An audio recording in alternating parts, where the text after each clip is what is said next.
Hi hello மக்களே, நீங்க கேட்டுக்கொண்டிருப்பது கிவி குரல் சிறைக்கூடம். இது ஒரு சிறுகதை.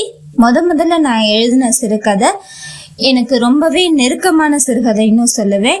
ஏன்னா இதுதான் முதல்ல எனக்கான அங்கீகாரத்தையும் பாராட்டையும் பெற்று தந்தது. அது மட்டும் இல்லாம இது உண்மை சம்பவத்தை தழுவி எழுதினதுனால இது பரிசு பெற்றது இன்னும் கூடுதல் சிறப்பு. இந்த சிறுகதை உங்களுக்கு பிடிச்சிருந்ததுன்னா கமெண்ட் பண்ணுங்க. ரொம்பவே பிடிச்சிருந்துச்சுன்னா லைக் பண்ணுங்க, ஷேர் பண்ணுங்க. மறக்காம நம்ம கிவி நாவல்ஸை சப்ஸ்கிரைப் பண்ணுங்க. தொடர்ந்து இது போல சிறுகதைகளும் குறு நாவல்களும் தொடர்கதைகளும் ஆடியோ வடிவில் கேட்பதற்கு மறக்காம அந்த பெல் ஐக்கானையும் கிளிக் பண்ணிடுங்க. கதைக்கு போவோமா? சிறைக்கூடம்.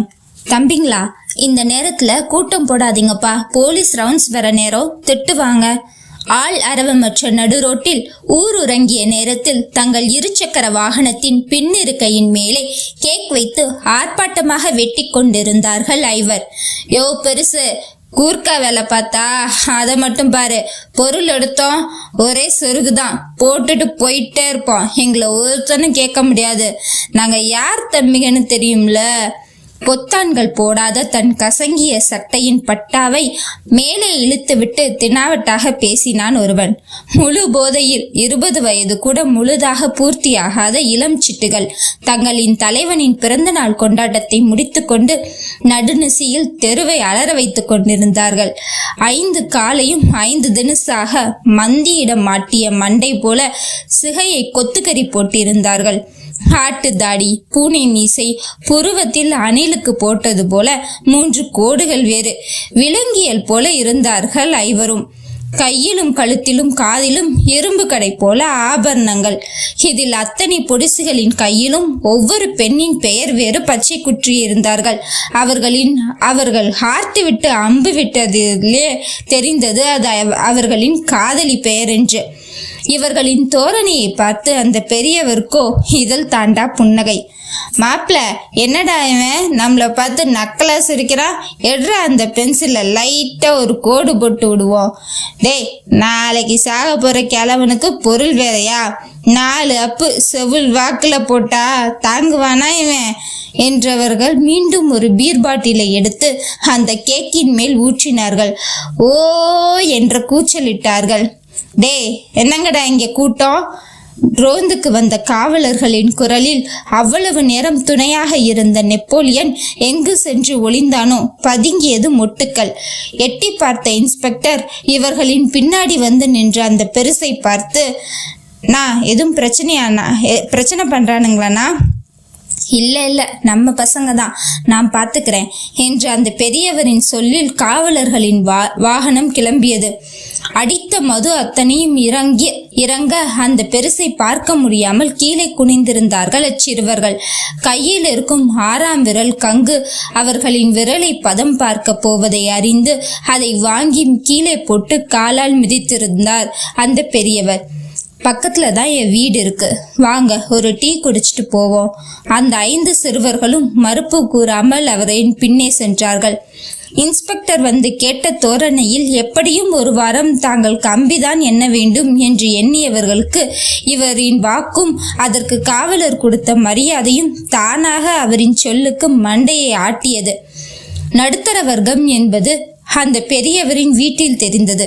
நேர்த்தியாகவும் தூய்மையாகவும் இருந்த வீட்டில் உள்ளே நுழைந்ததும் சுவற்றில் மாட்டி இருந்த புகைப்படம் கூறியது அது அந்த பெரியவரின் சிறுவயது படம் என்று.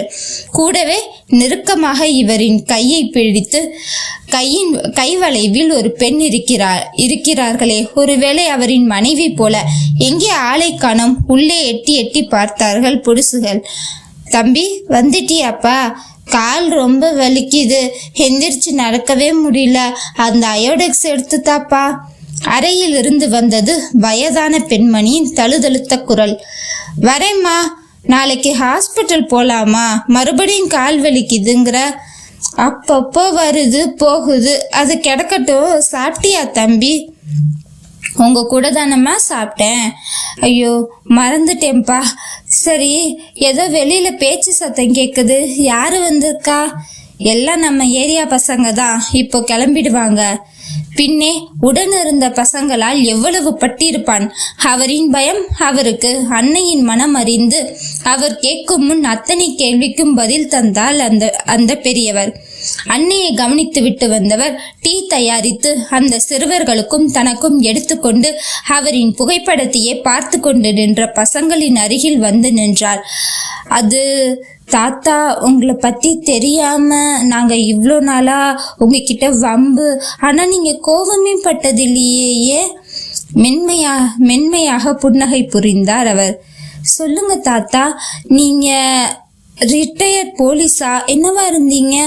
போலீஸ் ஏட்டுல கூட உங்க இப்போல்லாம் வசதியா இருக்கிறாங்களே, ஆனா நீங்க இவ்வளோ கஷ்டப்படுறீங்க.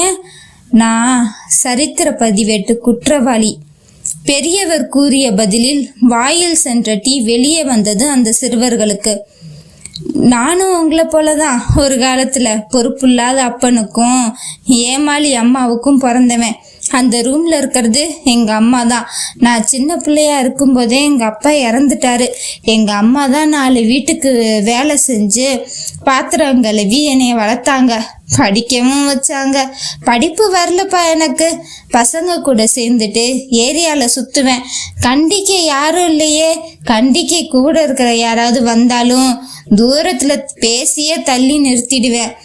அடம் பிடிச்சு வசதிக்கு மீறி ஃபோனு பைக்கு எல்லாம் கேட்பேன். இந்தோ எங்க அம்மா எல்லா அம்மா போல அவங்களும் அத்தனையும் வாங்கி செஞ்சாங்க. சக்திக்கு மீறி கடன் வாங்கி. எங்க பிரச்சனைன்னு பசங்க கூப்பிட்டாலும் யோசிக்காம போய் அடிதடின்னு நிப்பேன். நீங்க இப்போ உங்க தலைவன்னு தூக்கி வச்சு ஆடுறீங்களே, வருமே. அவன் தான் ஒரு காலத்துல எனக்கும் தலைவனா அண்ணனா இருந்தான். நாங்கெல்லாம் யாரு தெரியுமா? அண்ணனின் விழுதுகள். எங்களுக்கு தீபாவளி பொங்கலே அந்த வறுமன் பிறந்த நாள் தான். அவ்வளோ பயபக்தி. நான் பார்க்கவே பொறுக்கி மாதிரி தான் இருப்பேன் தம்பி. போட்டோ பார்த்ததும் புரிஞ்சிருக்குமே உங்களுக்கு. இந்த பொறுக்கியையும் ஒருத்தி நேசிச்சா, என்னோட ஜெயஸ்ரீ. இந்த படத்துல இருக்காளே அவதான். இப்ப வரைக்கும் அவ நினைவுதான் என் சுவாசமும். ஜெயஸ்ரீ பணக்கார அப்பனுக்கு பிறந்த ஒரே பொண்ணு. அம்மா இல்லாத பொண்ணுப்பா. ஒரே ஏரியா தான் நாங்க. ஸ்கூல் படிக்கும் போதே என்னோட அடாவடி அடிதடியை பார்த்து பின்னாடியே சுத்துவா. அந்த வயசு அப்படி. ஒரு கட்டத்துல நானும் காதலிக்க ஆரம்பிச்சேன். அழகா இருப்பா, அதை விட அன்பா பாத்துக்குவா. இந்த ஊர்ல நாங்க சுத்தாத இடம் இல்லை. எனக்கு வேலைக்கு போகணும்னு எண்ணமே வந்ததில்ல. காரணம், என் அம்மாவும் இவளும் நான் கேட்டதெல்லாம் செய்வாங்க போட்டி போட்டுக்கிட்டு. அதனால எனக்கு பணத்தோட அருமையும் தெரியல, பண கஷ்டமும் தெரியல. ஒரு நாள் நடுராத்திரி என் ஆளு கூட ஃபோன் பேசிக்கிட்டு உக்காந்துருந்தேன் வீட்டு திண்ணையில. என் ஃப்ரெண்டு ஒருத்தன் மூச்சரைக்கே ஓடி வந்தான். அவனுக்கு ஏதோ பிரச்சனை நீ வேற கூப்பிட்டான். வந்துடுறேன்னு ஃபோன் கட் பண்ணிட்டு போனேன். அவ்வளோதான். அன்னைக்கு ராத்திரியோட என் வாழ்க்கை மொத்தமும் முடிஞ்சு போச்சு. என் ஆளு எவ்வளவோ சொன்னா, இந்நேரத்துல போகாத அப்படின்னு. எங்க அம்மா கூட கேள்வி கேட்டாங்க. அதுக்கு நானு உன் வேலைய பாரு அப்படின்னு கத்துனேன். கடைசியாதான் புரிஞ்சுது அவங்க வேலையே என்ன பாத்துக்கிறது தான்னு.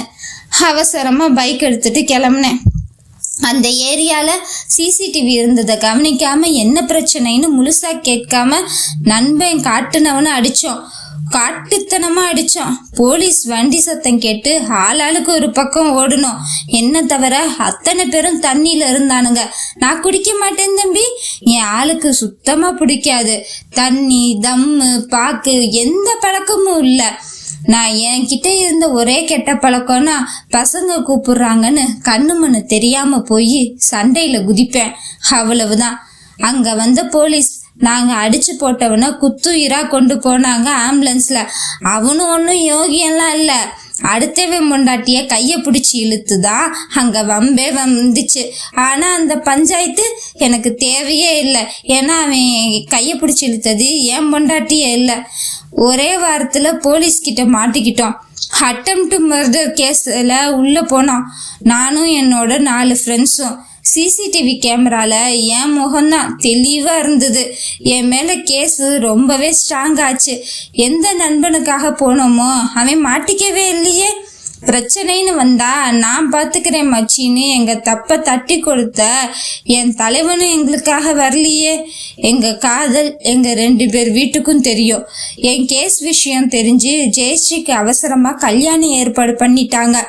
என்ன பண்றதுன்னு புரியாம மகராசி மாடியில இருந்து குதிச்சு தற்கொலை பண்ணிக்கிட்டா. இவ ஓங்கி நின்னாலே இவ அப்ப அடங்கி போயிடுவான். அப்படி இருந்தும் வீட்டுல நடந்த சாதாரண கல்யாண பேச்சுவார்த்தைக்கு எதுக்கு என்னைய விட்டுட்டு செத்து போனான்னு இப்ப வரைக்கும் புரியல. எப்போதும் போகிற ஜெயில் தானேன்னு எனக்கும் எதுவும் பெருசா தோணல. ஆனா இந்த முறை சிறை வாழ்க்கை அவ்வளோ நல்லா இல்ல. கொடுமை கொடுமை, அத்தனையும் கொடுமை. இதுக்கு முன்ன எத்தனையோ முறை ஜெயில் போயிருக்கேன், கைதி போல இருந்ததில்ல. வர்மன் தம்பிங்கன்னு அத்தனை வசதி ஜெயில.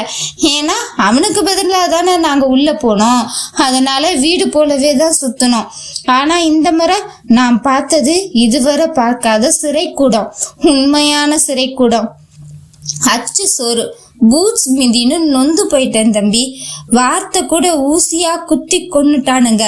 நான் பண்ண தப்புக்கு என் 4 தலைமுறை வரைக்கும் நித்தம் பேசுவானுங்க.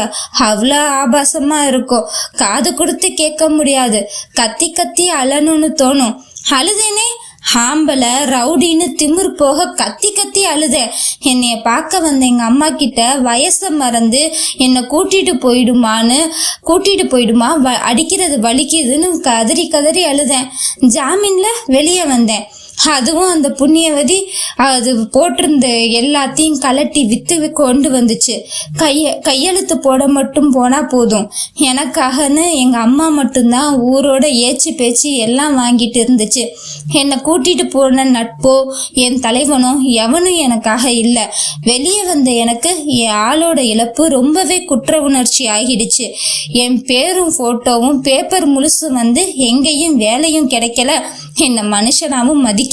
இதோ இந்த கூர்க்கா வேலை கூட நான் உள்ள போனப்போ என்னை விசாரிக்க வந்த போலீஸ் தான் வாங்கி கொடுத்தாரு. அவர் ஒரு வார்த்தை என்னை சொல்லிட்டு என்னை சேர்த்து விட்டாரு, இனிதான் நீ வாழ போற வாழ்க்கைன்னு. அப்போ புரியல தம்பி, இப்போ புரியுது. அங்கே பலத்த அமைதி. அந்த பெரியவரிடம் கூறிவிட்டு அந்த புகைப்படத்தை மீண்டும் ஒரு முறை கண்ணில் நிரப்பிக்கொண்டு அங்கிருந்து சென்றார்கள் ஐவரும். வீடு செல்லும் வரை அவர்கள் பேசிக் கொள்ளவில்லை. அந்த பெரியவரின் வார்த்தைகளே காதில் மீண்டும் மீண்டும் ஒலித்தது. வயசுல நான் தான் எல்லாரும் இருந்தேன். அம்மா அப்பா உடன் பிறந்தவங்கன்னு யாருமே கண்ணுக்கு தெரியல. நட்புனா உயிரா இருப்பேன், காதல் தான் எல்லாம்னு இருந்தேன். எல்லாரும் நம்மளை பார்த்து பயப்படுறாங்க, நம்ம தான் கெத்துன்னு இருந்தேன். நமக்கு ஒண்ணுன்னா ஓடி வர்றதுக்கு நம்ம உடன்பிறவா சகோதரன் என் தலைவன் இருக்கான்னு திடமா இருந்தேன். இப்போ தனியா இருக்கேன். இத்தனைக்கும் துணையா எங்க அம்மா மட்டும் இன்னும் உசுரை பிடிச்சி வச்சுக்கிட்டு எனக்காக என்னோடவே இருக்குது. 20 வாழ்க்கை இல்லை தம்பிங்களா, 60 வரை இருக்கு. யாரோ தலைவனா இருக்க நீங்க ஏன் அடிமையா இருக்கணும்? இப்போ இனிக்கிற எதுவும் கடைசி வரைக்கும் நிலைக்காது. நீங்க கையில குத்திருக்க பச்சையில இருக்க பொண்ணுங்களுக்காச்சும் உங்களோட பாதையை மாத்திக்கோங்க. இதோ என்ன போலவே நினைவோடவே வாழ்றது ரொம்பவே கொடுமை தம்பி. நின்னா நடந்தா சுவாசிச்சா எப்பயும் அவ முகம் மட்டும்தான் தம்பி என் கண்ணுக்குள்ள. அடுத்த நாள் இரவும் வந்தது. அந்த பெரியவர் அந்த ஐவர் கூட்டணியை தெருக்களில் தேடினார். தெருவே அமைதியாக இருந்தது. காலை வீட்டிற்கு செல்லும் வழியில் ஆற்றை ஒட்டியுள்ள பிள்ளையார் கோயிலில் ஒரு வயதான பெண் குரல் கேட்டது. பிள்ளையாரப்பா, நீதான் என் பிள்ளைக்கு நல்ல புத்தி கொடுத்துருக்க.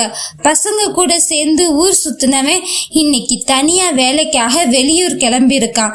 நன்றிப்பா என்று அரச மரத்தடியில் கல்லாக இருக்கும் பிள்ளையாரின் வாசலில் தேங்காய் உடைக்கப்பட்டது. முற்றும்.